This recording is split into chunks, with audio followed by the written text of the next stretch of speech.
Gentili amici appassionati, un saluto da Claudio Costanzo e ben ritrovati al Comunale di Merì, dove è andato in scena il testacoda della 10ª giornata del campionato di promozione siciliana. Per il girone C la SD Merì Fanalino di coda ospita la capolista ionica che guida la graduatoria saldamente a quota 23 punti grazie all'ultima vittoria per 3-0 contro il Mascalucia. Di contro la compagine affidata alla neoguida tecnica di Salvatore Felice Miceli ha maturato un 2-2 sul campo dell'Ineri. Mister Bianco nell'ultima giornata si affida al classico 4-3-3 Mister Moschella per i Santa Teresini, che vede il ritorno di Gugliotte tra i pali, linea 4 con Loria e Lombardo sugli esterni, San Filippo ed Erasimenco centrali, a centrocampo Smiroldo con Cambria e Monaco. Il tridente attacco è formato da Galletta, Marchiafava e Savoca.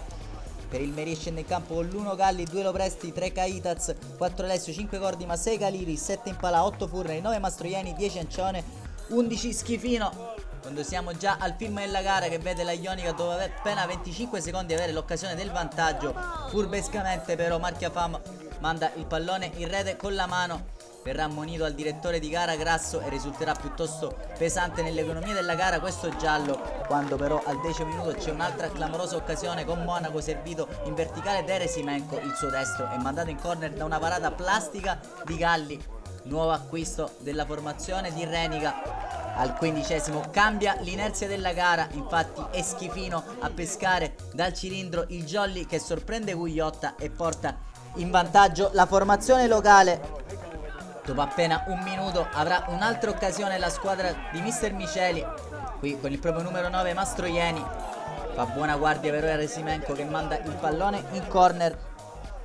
Seguire dall'altro lato passano 30 minuti sul cronometro quando Ciccio Monaco chiama questo schema da calcio piazzato che vede San Filippo a correre sul secondo palo. Il suo colpo di testa però colpisce solo l'esterno della rete. Buona occasione per la formazione di Mister Moschella, che sembra essersi svegliata dal torpore iniziale, quando però un'altra clamorosa occasione il Merì. Infatti la torre aerea di Caitaz ha trovato Cordima tutto solo in mezzo all'area, non è riuscito a trovare la deviazione vincente. Continua in azione contropiede a creare grattacapi alla difesa Santa Teresina. Questa volta è il numero 10 Ancione a saltare Erasimenco, ma Gugliotta gli sbarra la strada del 2-0. Farà lo stesso l'estremo difensore della Ionica su questa azione, questa volta proveniente dalla destra, che ha visto Impalà tutto solo presentarsi davanti alla porta, dove il primo tentativo di Gugliotta è stato impreciso a mandare il pallone sull'esterno della rete. Al 39° minuto di gioco però è espulso Filippo Marchiafava per doppio giallo per una spinta nei confronti di un avversario. Lascia ingenuamente in 10 i propri compagni in un momento tutt'altro che semplice. Infatti di lì a poco arriverà il duplice fischio del signor Grasso che manda le due squadre a riposo. A sorpresa il Merì conduce sulla Ionica per 1-0 e si ritrova anche in inferiorità numerica la formazione di Mister Moschella, che ora chiama i suoi a centrocampo per dargli la giusta redarguita quando si torna in campo con un cambio che vede Ferraro rilevare il numero 6 Smiroldo. Si fa subito insistente il pressing della Ionica, che sembra aver cambiato volto alla propria prestazione. Qui Galletta non riesce a trovare la deviazione vincente sull'assist di Monaco. Successivamente anche Cordima a mandare il pallone in corner dopo una buona discesa di Loria, l'ennesima dagli sviluppi dello stesso corner. La palla vaga pericolosamente in area, il primo ad arrivare è Roberto Cambria, che sale al primo piano e manda il pallone alle spalle di Galli, forse anche con l'ausilio della deviazione di Caitaz.